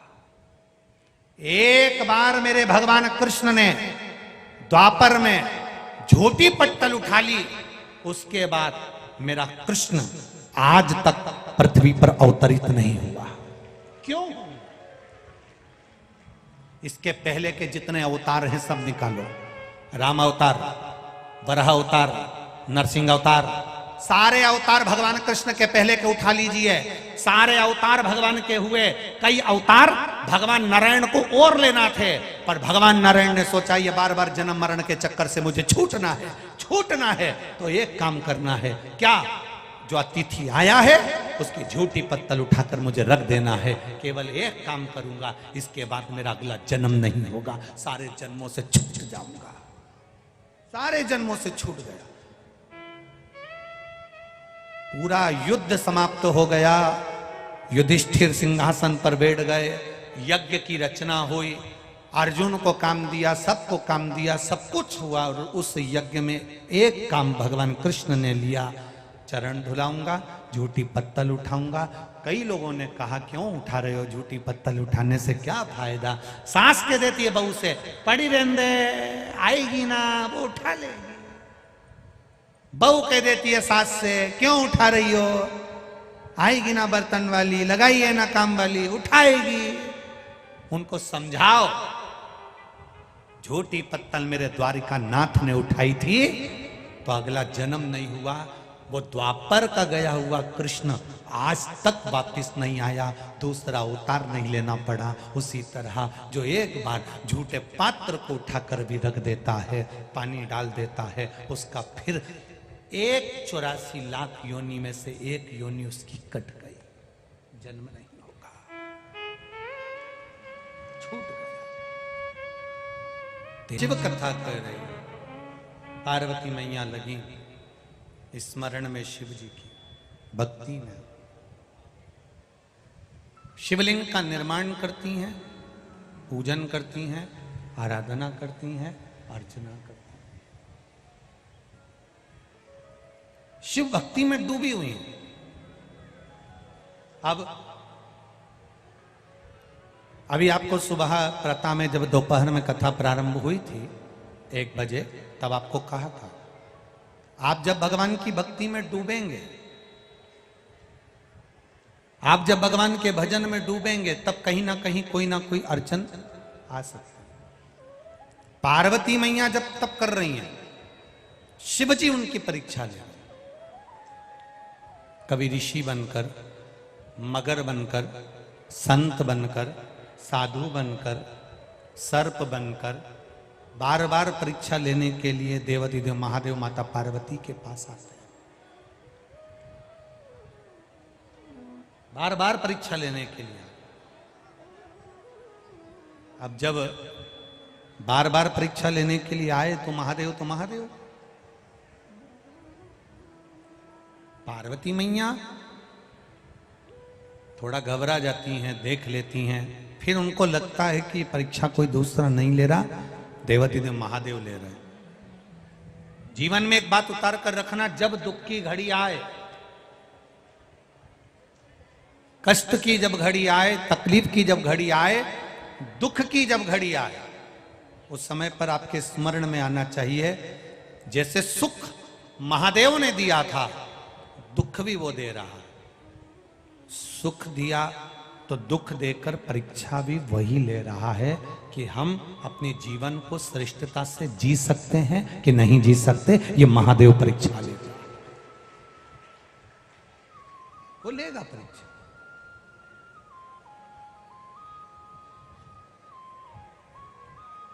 जब से तेरा गुलाम हो गया, तब से मेरा भी हो गया। जब से तेरा गुलाम हो गया, तब से मेरा भी नाम हो गया। वरना औकात क्या थी मेरी, सबसे बढ़िया सबसे भोले बाबा तेरी नौकरी, सबसे बढ़िया है सबसे खरी। परीक्षा ले, वो परीक्षा लेते समय तुम्हारे बीच में भान होना चाहिए कि वो परीक्षा ले रहा है, हिम्मत नहीं आ रहा, हिम्मत ना आ रहा, लेगा परीक्षा, बहुत लेगा, पर हिम्मत ना आ रही है। पार्वती जी ने कोई हिम्मत नहीं हारी, माता पार्वती जी शिव जी की आराधना में लगी रही। समझाया, घर के लोगों ने जब समझाना चालू करा तो पार्वती जी एक वन में जाकर एक गुफा में प्रवेश कर कर शिवलिंग का, बालू रेत का शिवलिंग का निर्माण कर कर उसकी पूजन करती हैं। हस्त नक्षत्र हरतालिका तीज का दिन इतनी परीक्षा देते जब तक पार्वती जी हार चुकी थी, तब आखिरी हस्त नक्षत्र हरतालिका तीज का दिन माता पार्वती जी ने शिव की फिर एक बार आराधना करने बैठी। ना कुछ खाती है, ना कुछ पीती है, केवल बेलपत्र का सेवन करती हैं, वो भी छोड़ दिया। नासिका के 2 छिद्र हैं, एक छिद्र से श्वास लेना, एक छिद्र से छोड़ना, ये भी छोड़ दिया। केवल एक छिद्र से ही श्वास लेती हैं, एक छिद्र से ही छोड़ती हैं। श्वास को भी माता पार्वती थाम लेती हैं, तब देवलोक हिलने लगता है। कामदेव को भेजा, जाओ समाधि तोड़ो। कामदेव को भेजा गया, समाधि तोड़ दीजिए।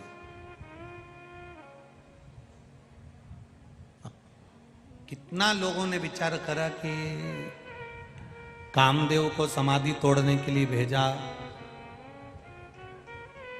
देव ऋषि नारद को लगा मैंने तप करा और मेरी समाधि को कामदेव नहीं तोड़ पाया, पर महादेव ने तप करा और महादेव की समाधि कामदेव तोड़ दिए। देव ऋषि नारद के भीतर भी अभिमान आ गया था कि मेरी तप साधना बड़ी है, कि मेरी समाधि को कामदेव नहीं तोड़ पाए थे और महादेव की समाधि को कामदेव ने तोड़ दिया। पर कौन समझाए कि कामदेव रति के पति हैं और शिवजी सती के पति हैं। जब अपनी पत्नी के बहन का पति जब आता है तो पत्नी कह देती है वो आए हैं तो थोड़ा सा मिल लेना हो। कामदेव आए, नारद जी कहते हैं इनको समाधि नहीं तोड़ना थी, इनको समाधि नहीं तोड़ना थी, समाधि क्यों तोड़ी इनने। पर जैसे ही कामदेव आए तीक्ष्ण तीक्ष्ण बाण चलाते हुए आम के पल्लव में कामदेव छुप कर बैठ गए। सनातन धर्म के अंतर्गत आम के पल्लव की बड़ी विशेष महत्वता है, जिसमें कामदेव छुप कर बैठे थे।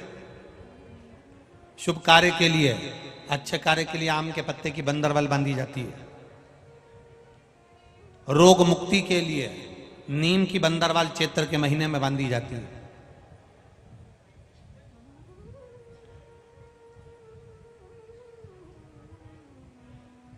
पीपल के पत्ते की बंदरवाल पितृदोष के निवारण के लिए लोग बांधते हैं। कितनी बंदरवाल हमारे यहां सनातन धर्म में कही गई।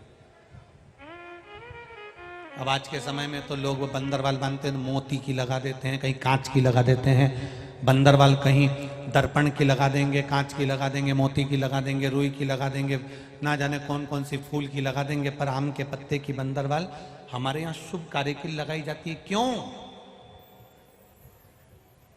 आम के पल्लव में कामदेव छुप कर बैठे थे। आम के पत्तों में, आम के पल्लव में कामदेव छुप कर बैठे।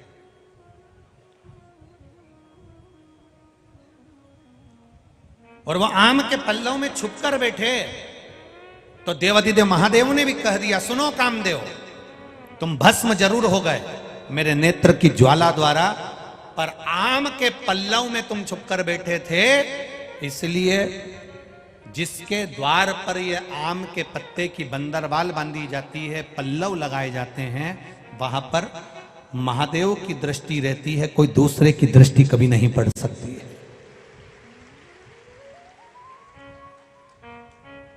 ये आम के पल्लव में तुम छुपे हो, इसमें मैं स्वतः विराजमान। अब मेरे देवाधिदेव महादेव ने कामदेव को भस्म कर दिया। रति रोने लगी। शिव जी ने कहा, तुम्हारा जो पति मिलेगा ये अनंग अनंग मिलेगा जरूर, ऐसा नहीं कि नहीं मिलेगा, मिलेगा। कृष्ण भगवान के पुत्र के रूप में ये प्राप्त होगा। तुम अपनी तप साधना में लगी रहो, भजन में लगी रहो। कोई कोई नारी कह देती है, गुरुदेव पति चले गया, हम अकेले हो गए, बेधव्य हो गए। क्या बेधव्य नारी शिव की आराधना नहीं कर सकती है? हम बुजुर्ग हो गए, क्या हम शंकर का स्मरण नहीं कर सकते हैं? क्या हम शंकर का गुणगान नहीं कर सकते हैं? पर शिव महापुराण की कथा तो शुरू में ही कह दी है साहब। बिंदुक मर चुका था, चंचुला देवी रोती हुई काशी में गई थी। काशी में चंचुला देवी का पांव फिसल गया सीढ़ियों से, माता बड़ी का, और चंचुला देवी के प्राण छूटे और चंचुला मां पार्वती की सखी बन गई और कैलाश धाम पर रहने लगी। मौन रहकर, चुप रहकर, एकांत में चंचुला देवी रह रही है। शांत होकर चंचुला देवी रह रही है, मौन एकांत चंचुला रह रही है। और जब चंचुला देवी एकांत में रह रही है, मौन होकर रह रही है, शांति पूर्वक रह रही है, तब पार्वती जी का ध्यान गया कि आखिर बात क्या है, ये बोलती क्यों नहीं है, आखिर बोल क्यों नहीं रही है, कारण क्या? तब कहा ये चंचुला है, इसका पति चले गया, प्रेत योनि में पड़ गया। शिव जी ने आज्ञा कर दी, तुम चिंता मत करो, अगर ये शिव महापुराण की कथा सुन लेगी, भले विधव्य है, भले विधवा है, शिव महापुराण की कथा अगर सुन लेती है तो इसका पति प्रेत योनि से छूट जाता है, देव योनि को प्राप्त होगा। ये बेधव्य होने के बाद अगर शिव महापुराण की कथा सुन भी लेती है, कभी जीवन में किसी भी जन्म में यह कभी बेधव्य नहीं होगी, अखंड सौभाग्यवती होकर पति के कंधे पर जाए, अखंड सौभाग्यवती। यह साधारण नहीं है शिव पुराण की कथा जो आपको मिल रही है। पार्वती जी ने घोर तप करा, अखंड तप करते करते पार्वती जी ने शिव को प्राप्त करा। शंकर भगवान दूल्हा बने, पार्वती जी दुल्हन बनी। शिव दूल्हा और दुल्हन के रूप में पधार रहे हैं। जोरदार ताली बजाएं।